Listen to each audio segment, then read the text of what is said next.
Just when you think you know something about the new Okanagan Valley, you're surprised by wineries like Road 13.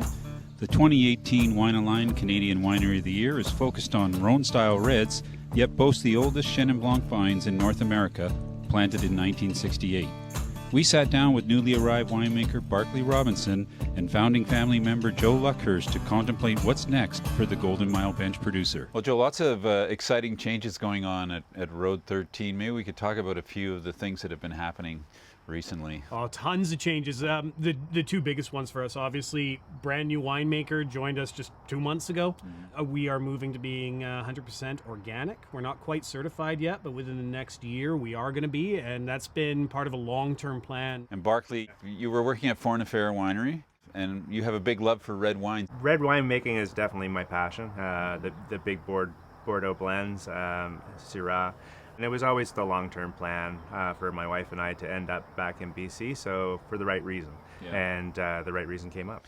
People are always surprised about the South Okanagan the first time they see it, how expansive it is. So are you happy with the site and everything here? Absolutely. It's been fun to get into the vineyards with the viticultural team and really see the plants and vines really come to life through bud break, and we're a good ways in now. So you like Syrah, and Joe, there's been a Rhone focus here for quite a while now. Will that continue too? We are absolutely going to continue with our Rhone focus, but I think it's figuring out how we nail down even further.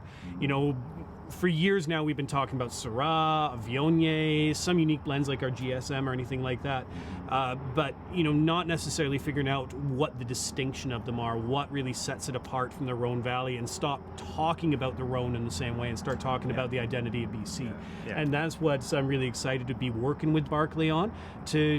This is about identity. This is about showing what makes Road 13 and what makes it all about the dirt. Well, we're tasting a couple wines today while we're talking. In fact, one of the great things about Road 13 is the long history. Chenin Blanc, for instance, on this property is ancient. 1968. Yeah. And you've done a lot of fun things with it, including bringing this wine along today, which is really interesting. You know, this is started out as an experiment. You know, we started making our old vine Chenin table wine back in about 2005, which actually we have you to thank for, by the way.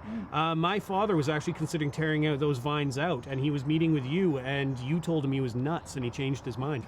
So thank you. That's a very rare thing for people to thank me.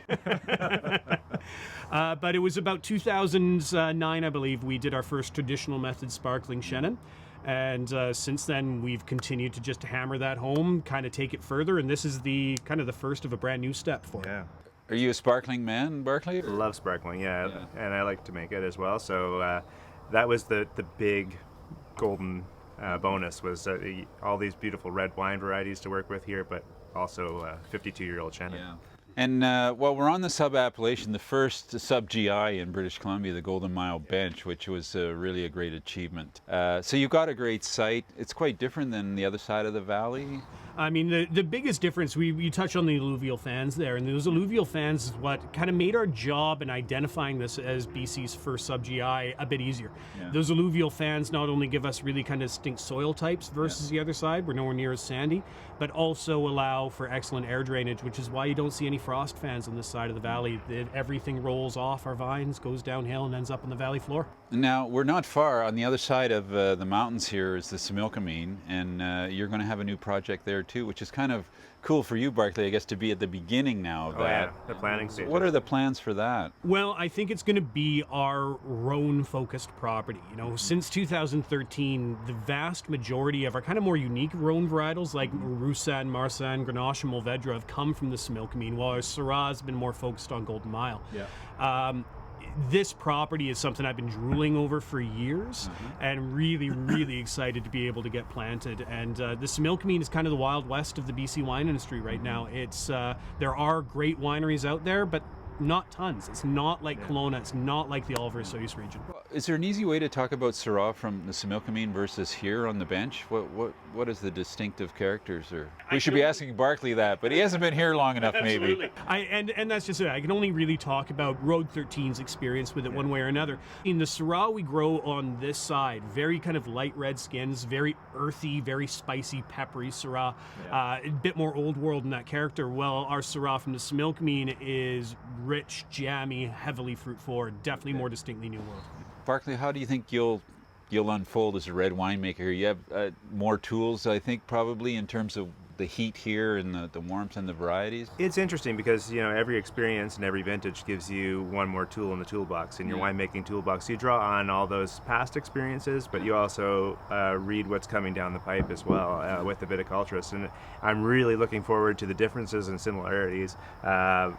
You know, east side of the valley versus the west side of the valley. A little more shade over here, a little bit more full sun in the evening over there. So. And you've come out of the somm side of the business, the sommelier, so you have a different mindset than many winemakers.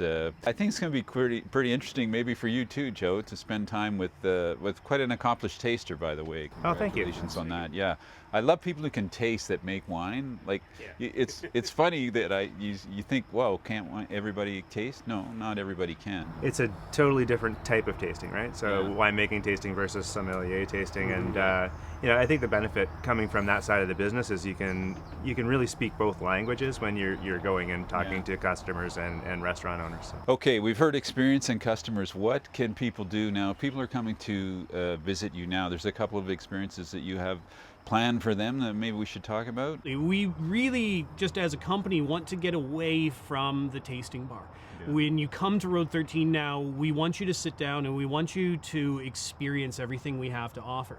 So we have our Golden Mile and Field Day tastings, both of which start with a vineyard tour overall.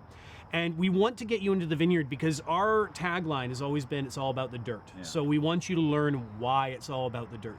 You know, what makes our soil distinct?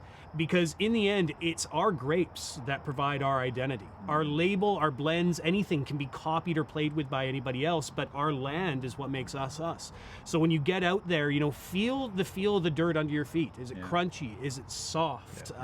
Is it dark? Is it light? Anything like that. You know, ask the questions about it because these all are factors that are going to change our growing climate and change the decisions we make for our vineyard. And we want you to see it. Yeah, look at the bunches, how many bunches are on each vine and all that sort of thing. It's all the key to the end of how the wine is made. And then what, you take them into the winery to taste from barrel? For instance, Syrah, can we do that? We've set aside a barrel of Syrah because that is our focus, Syrah, but also Bordeaux varieties. But it's nice to be able to stand in our barrel cellar, see through, and actually see the vineyard that you're tasting. So you're actually going to taste one block of Syrah, talk about it, similarities and differences. East versus west side of the valley. And then move into a different spot again and taste 5 wines, I believe. So one experience will sit you down at the beautiful Road 13 lounge. The other experience, you'll be sat outside, basically right beside our vineyard, where you'll have the opportunity to taste very different wines, right? And very different expressions of what we do is we still produce a lot of very, very different varietals. Barclay, are there some things you want to do here already that you've I mean, you haven't been here that long, but still, you must be thinking about. You always have ideas. I mean, you as a new winemaker in any winery, you're always asked, you know, what's going to change. You have ideas and paths that you'd like to explore for sure. You just have to make sure that you do that in a slow way, that you're not alienating the wine club members and the customers that the winery already has. There's a lot of people that already identify with the brand, so you want to make those changes slowly. We should talk about this final wine before we go. First of all, the name, the Jackpot, and how that fits in at Road 13. Who is that guy in the tractor anyways, and the dog? Oh, some guy named Mick and his wiener dog, Phil. You know, I don't know them well. Just my family. But the Jackpot name, you know, anytime we give a proprietary name to the wine, we've always given ourselves a rule. It has to be named after the land or the history of the land around us. This was gold rush country in the late 1800s, and the biggest and most successful gold mine is right up there on Cobo Mountain, right behind us. And that didn't shut down until 1976, I believe. That is a fantastic wine, eh? Isn't that deep?